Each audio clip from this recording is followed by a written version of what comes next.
Hi guys, WhatsApp and welcome back to my channel. আমি আজকে তোমাদের সাথে শেয়ার করব একটা সিম্পল এরকম মেকআপ লুক, যেটা কিনা অনেকের জন্য খুবই সুটেবল হবে। কারণ অনেকে আমাকে বলো যে দিদি বেশি কঠিন মেকআপ করতে পারি না, একদমই মেকআপ পারি না। সো স্টেপ বাই স্টেপ একদম ইজি সিম্পল ওয়েতে মেকআপগুলো দেখাও, যাতে করে আমাদের পক্ষে ইজি হয় যে কোনো মেকআপ ক্রিয়েট করা। কারণ মেকআপে একেবারেই নতুন বা মেকআপ খুব একটা কিন্তু করতে পারি না। তো তার জন্য তোমাদের সাথে আজকে খুব বেশি হলে 5-6টা প্রোডাক্ট ইউজ করেছি আমি, দিয়ে আজকে এই মেকআপ লুকটা ক্রিয়েট করব তোমাদের সামনেই। আর এই মেকআপ লুকটা কিন্তু তোমরা যে কোনো এথনিক ড্রেসের সাথে কিন্তু ক্যারি করতে পারো। সে চুড়িদার হতে পারে, লেহেঙ্গা হতে পারে, শাড়ি হতে পারে, যে কোনো একদম সফট একটা মেকআপ লুক। দেখতেই পাচ্ছ, কোনো কঠিন কোনো আইশ্যাডো টিউটোরিয়াল নেই বা কোনো কন্ট্রোরিং, ব্রঞ্জ আপ, যেগুলো কঠিন স্টেপ বিগিনার্সের জন্য খুব প্রবলেম হয়, সেগুলো স্টেপকে আমি আজকে একেবারে স্কিপ করেছি। কারণ অনেকেই বড় যে দিদি স্টেপ বাই স্টেপ মেকআপ শেখাও, মেকআপ শেখানো খুব প্রয়োজন। কারণ কি আমরা একেবারে বিগিনার্স বা আমাদের মেকআপ একদমই করতে পারি না। তো তাদের জন্য আজকে খুব ইজি আর সিম্পল ওয়েতে এইগুলো প্রোডাক্ট তোমাদের ঘরে সবসময় অ্যাভেলেবেল থাকে। তার জন্য একদম সিম্পল একটা মেকআপ লুক তোমাদের সাথে শেয়ার করছি আজকে। তো চলো কথা না বলে চটপট চলে যায় আজকে মূল ভিডিওতে যাওয়ার আগে যেটা করতে হবে, আমার চ্যানেলে প্রথম এসে থাকলে আর আমাকে প্রতিদিন দেখো তাও সাবস্ক্রাইব করোনি, সাবস্ক্রাইবটা অবশ্যই করো। নিচে রেড সাবস্ক্রাইব বাটন আছে, সেখানে গিয়ে হিট করে দাও, কারণ আমি 50K সাবস্ক্রাইবারের খুব কাছাকাছি। সো গাইস, সাবস্ক্রাইবটা প্লিজ করে দিও।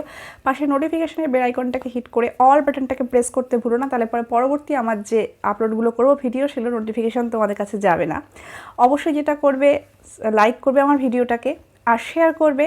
সাথে আমি তোমাদের সাথে বলেছিলাম আগেও যে আমি একটা গিভ অ্যাওয়ে করবো, কারণ কি আমি 50K সাবস্ক্রাইবারের খুব কাছাকাছি। সো যেটা করতে হবে, আমার এই ভিডিওগুলোকে প্রত্যেকটাকে লাইক করতে হবে, কমেন্ট করতে হবে, শেয়ার করতে হবে, আর অবশ্যই আমাকে ইনস্টাগ্রামে ফলো করতে হবে। কারণ ইনস্টাগ্রামে আমি প্রচুর কিন্তু মজার ভিডিও রিল ক্রিয়েট করি, সেগুলো কিন্তু খুবই এন্টারটেনিং। সো যারা এখনও আমাকে ইনস্টাগ্রামে ফলো করোনি, আমি ইনস্টাগ্রাম লিঙ্ক নিচে ডেসক্রিপশন বক্সে দিয়ে দেবো। অবশ্যই সেখানে গিয়ে কিন্তু ইনস্টাগ্রামে আমাকে অবশ্যই ফলো করতে ভুলো না, আর শেয়ার করো, লাইক করো, আর কমেন্ট অবশ্যই করো, আর নতুন সাথে সাবস্ক্রাইবটা করে দিও। So without further any due, let's get started. প্রথমে মুখটাকে খুব ভালো করে ফেস ওয়াশ দিয়ে ওয়াশ করে আসবে। যে কোনো মেকআপ শুরু করার আগে ফেস নোংরা অবস্থায় কখনোই মেকআপ শুরু করবে না। এরপর আমি একটা ছোট্ট কটন বলের মধ্যে, দেখতেই পাচ্ছ, অল্প পরিমাণ এখানে রোজ ওয়াটার নিয়েছি, গুলাবরি। তোমরা চাইলে যে কোনো রোজ ওয়াটার ইউজ করতে পারো বা কোনো টোনারও অ্যাপ্লাই করতে পারো। তো আমি এখানে একটা তুলোর সাহায্যে কিন্তু ফুল ফেসে টোনিং করে নিচ্ছি। তোমরা চাইলে এমনি হাতে করে নিয়েও টোনার অ্যাপ্লাই করতে পারো। সো ভালো করে টোনিং অবশ্যই করবে, এতে আমাদের রোম ছিদ্রগুলো বন্ধ হয়ে যায়। এরপর যে কোনো স্কিন টাইপের জন্য কিন্তু মাস্ট অ্যাপ্লাই করতে হয় একটা ময়শ্চারাইজার। আর যেহেতু এখন একটু গরমকাল, তার জন্য আমি একটা সফট ময়শ্চারাইজার ইউজ করছি। যাদের অতিরিক্ত পরিমাণ ড্রাই স্কিন বা ফ্লেকি স্কিন, তারা কিন্তু নিভিয়া যে থিক ময়শ্চারাইজারটা সেটা ইউজ করতে পারো।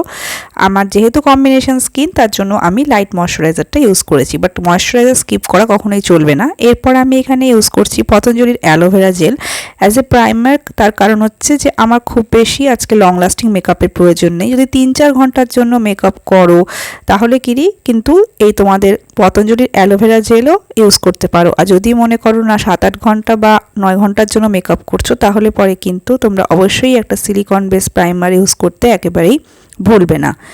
এরপর তোমরা সামারি ইউজ করতে পারো, যে কোনো বিবি ক্রিম বা সিসি ক্রিম, তার কারণ এগুলোর মধ্যে কিন্তু সবসময় সানস্ক্রিন অ্যাভেলেবেল থাকে। সো আলাদা করে সানস্ক্রিন অ্যাপ্লাই করারও প্রয়োজন পড়ে না। আমি আজকে এখানে পন্ডসের বিবি ক্রিম ইউজ করছি। তোমরা যদি কোনো ফাউন্ডেশন ইউজ করতে চাও, তাহলে পরে কিন্তু অবশ্যই আগে সানস্ক্রিন অ্যাপ্লাই করবে যদি দিনের বেলা মেকআপ করো, তারপরেই কিন্তু ফাউন্ডেশন অ্যাপ্লাই করবে। কিন্তু বিবি বা সিসি ক্রিমগুলোতে কি হয়, অলরেডি কিন্তু আমাদের সানস্ক্রিন থেকে যায়। তার কারণেই আমি আজকে কোনো সানস্ক্রিন অ্যাপ্লাই করিনি। আর তোমরা যদি চাও বিবি সিসি ক্রিমের তলাতেও তোমরা সানস্ক্রিন অ্যাপ্লাই করতে পারো, এতে একটা আলাদা এক্সট্রা প্রোটেকশন হয়ে যায়। আর কোনো হেভি কাভারেজ ফাউন্ডেশন ইউজ করার চেষ্টা করবে না সামারে। আর কনসিলার তো একেবারেই না, যাতে করে আন্ডার আই আমাদের সহজে ক্রিজ না হয়। এরপরে আমি সেট করে নিচ্ছি আমার ফেসটাকে। তার জন্য আমি এখানে হোয়াইট টোনের লুজ পাউডার ইউজ করছি। আমার মনে হয় সামারে কম্প্যাক্টের থেকে লুজ পাউডার ইউজ করা বেশি সুবিধাজনক। তার কারণ লুজ পাউডার আমাদের ফেসটাকে কিন্তু কেকি ফিনিশ দেয় না, কিন্তু কম্প্যাক্ট বেশি ইউজ করলে কিন্তু কেকি ফিনিশ আসতে পারে। এরপর এরকম একটা ফ্ল্যাট ত্রিকোণা ব্রাশ নিয়ে নেবে তোমরা, এতে করে কিন্তু আমাদের আইব্রাও ফিল করতে সুবিধা হয়। আর এরকম একটা নিউট্রাল প্যালেট, অবশ্যই আইশ্যাডো প্যালেট তোমাদের কাছে রাখবে, যাতে কিনা আইব্রাও, কন্ট্রোল কন্ট্রোর বা সাথে করে ব্লাশ, হাইলাইটার সব কিছু তোমরা করতে পারো। এর থেকে দেখতেই পাচ্ছ ব্রাউন শেডটাকে আমি নিয়ে কিন্তু এখানে আমরা আইব্রাউর গ্যাপগুলোকে ফিল আপ করে নিচ্ছি। এক্সট্রা করে কোনো তাতে আইব্রাউ, কন্ট্রোর বা ব্লাশের প্রয়োজন হয় না, হাইলাইটারেরও প্রয়োজন হয় না, একটা প্যালেটেই সব কিছু কাজ হয়ে যায়। সেম প্যালেট থেকে আজকে আমি এই ব্লাশ শেডটা নিচ্ছি, এটা পিচি অরেঞ্জিশ টাইপের শেড। সামারি কিন্তু বেশ সুন্দর লাগবে এই শেডটা। সো এটাকে দিয়ে আমি অ্যাজ এ ব্লাশ অ্যাপ্লাই করছি, দেখতেই পাচ্ছ বেশ সুন্দর একটা এফেক্ট দিচ্ছে। ব্লাশ অ্যাপ্লাই করার সময় একটু স্মাইল করবে যাতে করে অ্যাপেলস অফ দ্য চিকসগুলো খুব ভালো করে বোঝা যায়।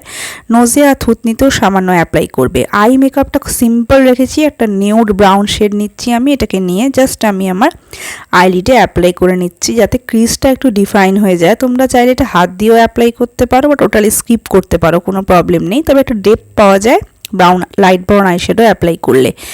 এরপরে নেক্সট আমি এখানে আইলাইনার ইউজ করছি, কারণ কাজল লাগাবো না, সামারে কাজল অ্যাপ্লাই না করাই ভালো। নেক্সট আমি এখানে ইউজ করে নিচ্ছি মাস্কারা। একটা ওয়াটারপ্রুফ মাস্কারা অলওয়েজ অ্যাপ্লাই করার চেষ্টা করবে যাতে ঘাম হলেও কোনোভাবেই না মাস্কারাটা স্মাজ হয়ে যায়। আপার আর লোয়ার ল্যাশ দুটোতেই কিন্তু মাস্কারা অ্যাপ্লাই করবে, তাহলে পরে কিন্তু চোখটা অনেক বড় আর ওপেন আপ দেখায়।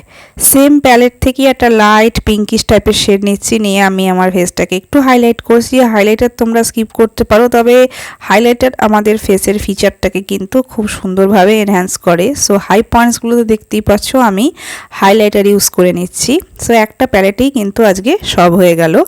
লিপস্টিক তোমরা সামারে ইউজ করতে পারো, এরকম একটা পিঙ্ক ফুশিয়া শেড, এটা কিন্তু সামারে বেশ সুন্দর লাগে, বা কোরাল যে কোনো লিপ শেডও তোমরা অ্যাপ্লাই করতে পারো, তাতেও করে কিন্তু দেখতে খুব সুন্দর লাগে।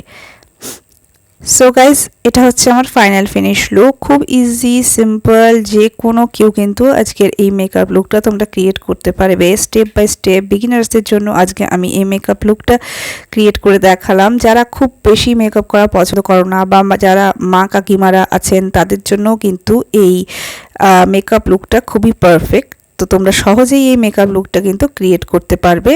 সো আশা করি তোমাদের ভালো লেগেছে। ভালো লাগলে লাইক করো, শেয়ার করো আর সাবস্ক্রাইব করতে ভুলো না। বাই।